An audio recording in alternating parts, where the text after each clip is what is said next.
Welcome. Simulating autoregressive models, autoregressive moving average models using Excel. That's what we are going to discuss here. We are going to discuss here only ARMA models. Whenever your series is stationary, we'll discuss what is stationary, what is non-stationary at some other stage. At the moment, we are going to understand how to simulate AR model, how to simulate AR2 model, how to simulate moving average model order 1. How do we determine these orders? That we have already discussed at some other stage, or we'll discuss in some other video.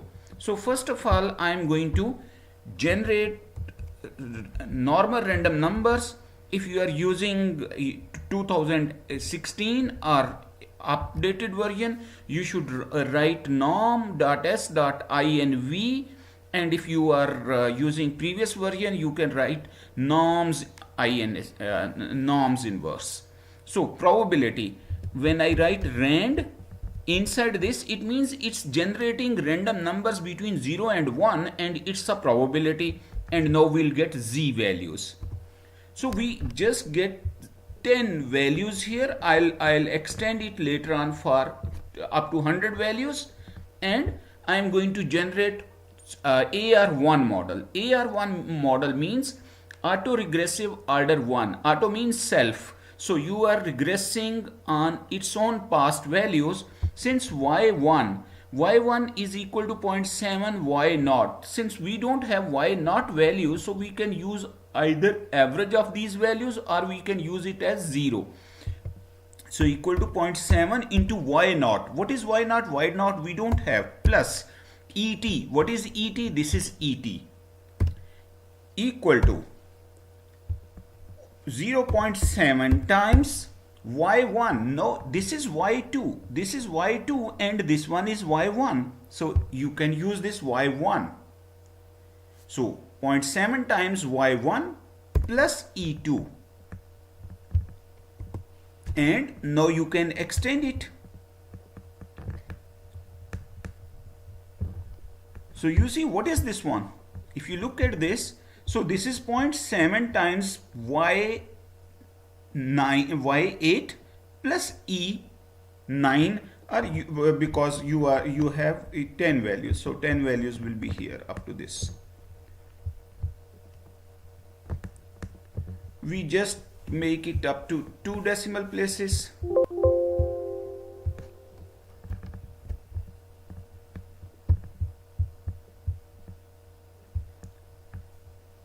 Similarly, now we need to generate y AR2 model, means autoregressive model of order 2. So what is equal to? This is 1.2 times y minus 2. Y minus 2 means 1 minus 2. Y minus 1, we don't have that value. We are using here 0 or minus 0.7 times y0, because this is yt, and its previous value y1 is equal to 1.2, y minus 1, yt minus 1. So y0 times y0 we don't have, plus e1.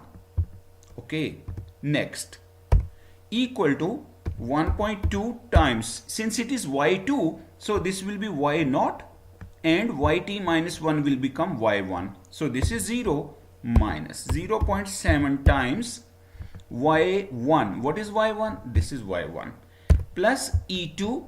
This is your e2.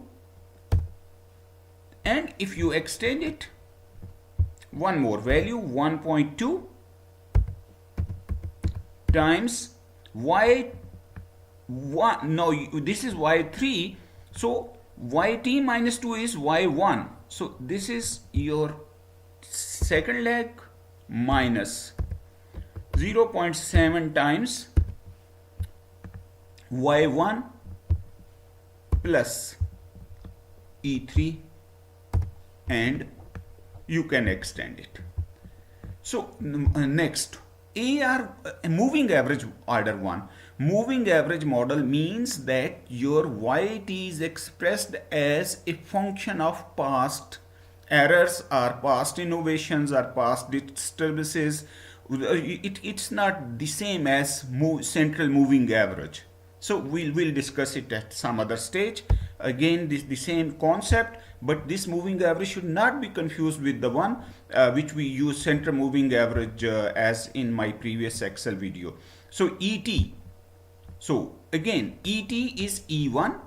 Y1 is equal to E1 plus 0.7 E0. Again, if you don't have E0, okay, it's not an issue. Or you can generate E0 at your own. Enter equal to E2 plus 0.7. Please be careful. Here we cannot use this one. This is basically lag of Y. This is your E1. This is your E1. And now you can extend it.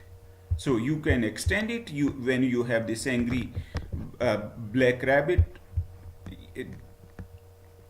You can double click and now you can take it up to 100, 101 values. You can plot it to get the idea.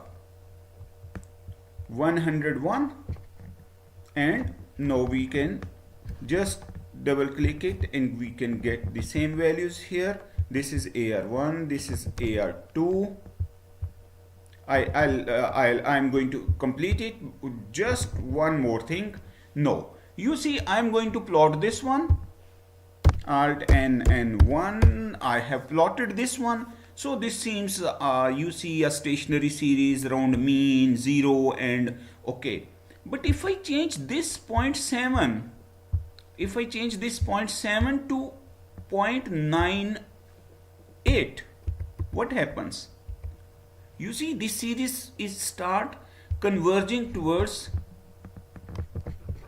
Oh, now this is becoming non-stationary. So that's what is unit root testing, whether this coefficient is 1 or this coefficient is less than 1, between -1 and +1. When I put it 0.2 and I